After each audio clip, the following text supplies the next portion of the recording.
Okay, welcome back to part B of 4.2 factorial notation and permutations. Um, just as a refresher from the last video, we looked at the difference between a permutation and a combination. And so important for you to know that when order matters, we're talking about permutation. And when order does not matter, we're talking about combinations. So in the last lesson, we were looking at factorial notation, what that is, how to break it down, and then how to solve equations using factorial notation. Today, we're going to look at permutations. And so a permutation, again, relates to things where order matters. So we're going to go through a series of examples, and I'm also going to show you how to do permutations using your calculator.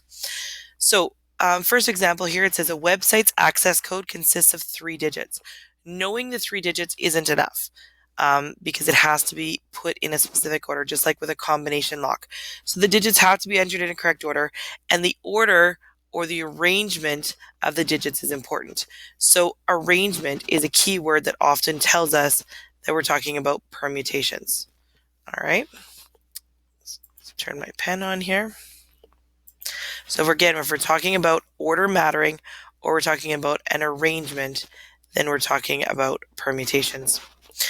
So this first question here, it says, Tori can't remember the access code except that it contains digits 3, 7, and 9. So if we want to write out those combinations that we can have 3, 7, 9. We could have 3, 9, 7. We could have 7, 3, 9. We could have 7, 9, 3. We could have 9, 3, 7. And we could have 9, 7, 3. So if we look at that, there are 6 possible arrangements, so 6 possible ways that we could organize those numbers to get a code, and only one of them is correct. So order matters. Again, that's a permutation. So a keyword again for permutation is arrangement. So a permutation is an arrangement of a set of elements where the order is important. So look at another example using letters.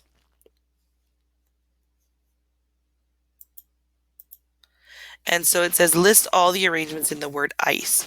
So if I wanted to rearrange all the letters in the word ice, I'd have ICE, IEC, CIE,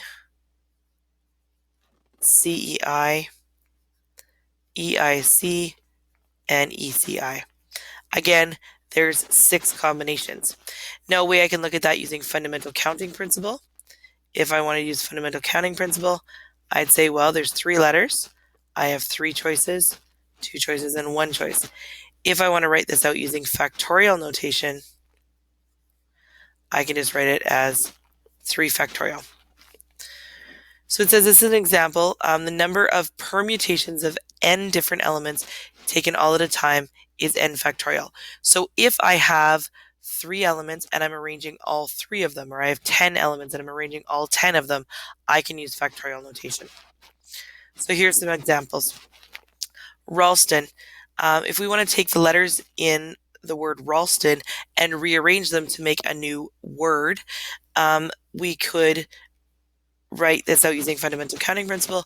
We can also write it out using factorial notation. We'd have 1, 2, 3, 4, 5, 6, 7 letters. So this would be 7 factorial and 7 factorial. If you remember from your calculator, that means you go math, left to probability, and then 4 factorial. So 7 factorial would be 50, 40. If I was looking at rearranging the letters in Kelowna, if I count those up, those are also 7. So 7 factorial. It's 5,040. If I wanted to rearrange the letters in Netflix, since we're all on isolation and that might be a popular place to check out, Netflix, there are 6 different letters. So 6 factorial. 6 factorial would be 720. Okay. Now we can also write out some of this using permutation notation as well. So we're going to look at an example here.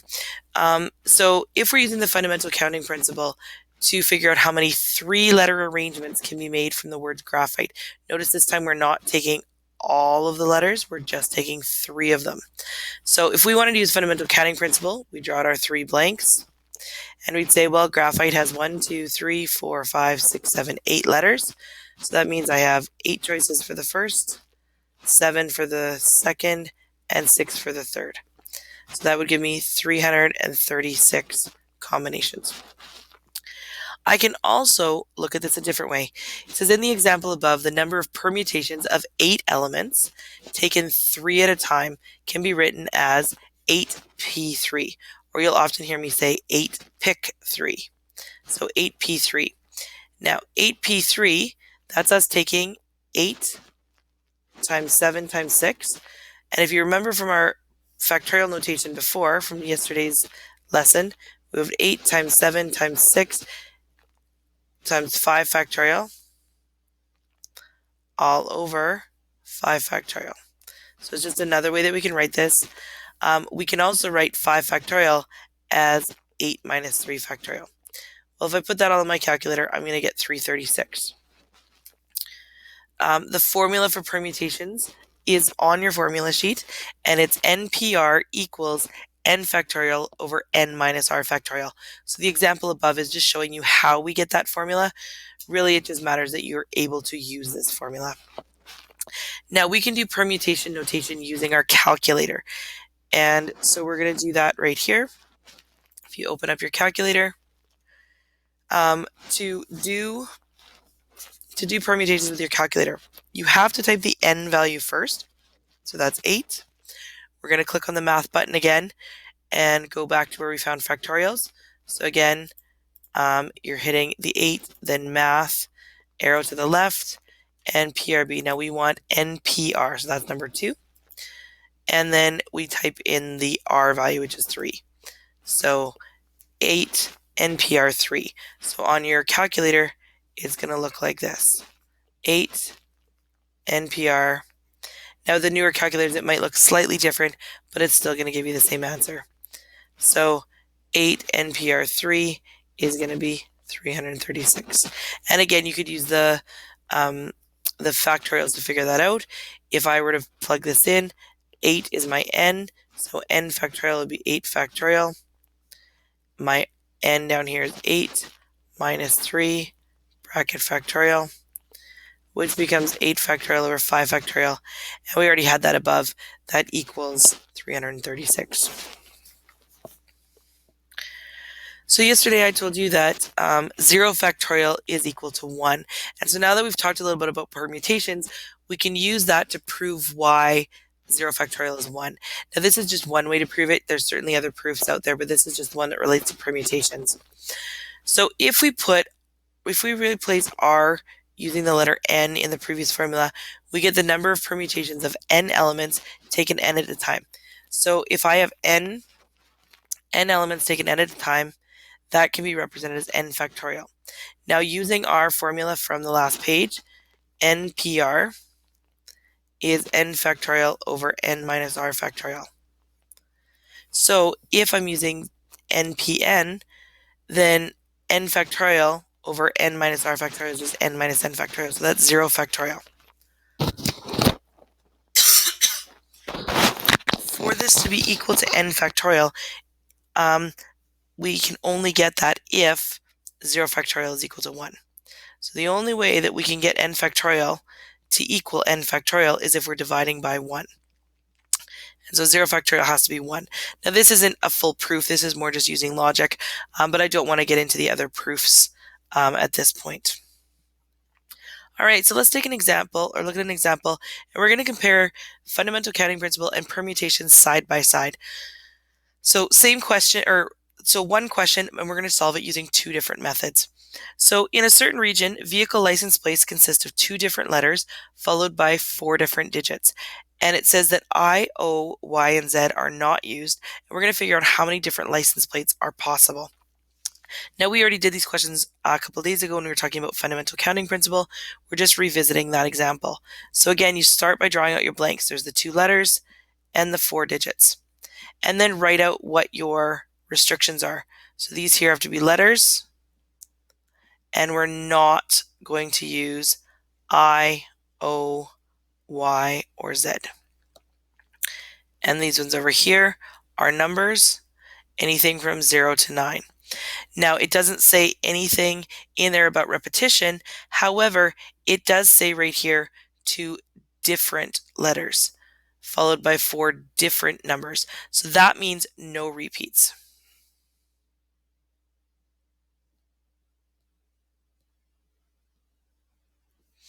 So we've got all of our criteria written out.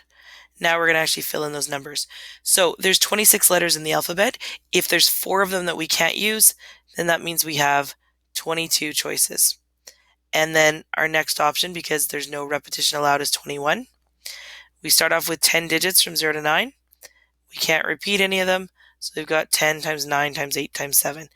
If we were to multiply that out, it would give us 2,328,480. All right, now how would this look with permutations? Well, with permutations, we're going to deal with our letters and our numbers separately.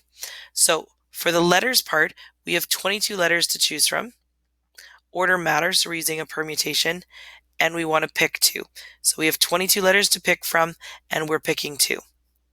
For the digits, we have 10 digits to pick from, and we're picking 4. So 10 pick 4. And this would also give me 2,328,480. So how do I go about putting that in my calculator? I'm going to type in bracket 22 math over to the left, 2, close your bracket, 10 math over to the left, 2, 4, close your bracket, and we'll get 2,328,480. So it's important for you to know that in most cases, when we're talking about permutations, the fundamental counting principle can be used in place of permutations. So you might find yourself gravitating to one over the other, but it's important to know that we can use one or the other, and that's in most of the cases. So hopefully that gives you enough information about permutations. This is just an introduction. In the upcoming lessons, we're going to look at permutations with restrictions, and we're also going to look at permutations with repetition. If you notice at this point, all of the words that we've been rearranging have no repeating letters. So we're going to get into that in some upcoming lessons. All right, thanks guys. Have a great day, and we'll see you soon.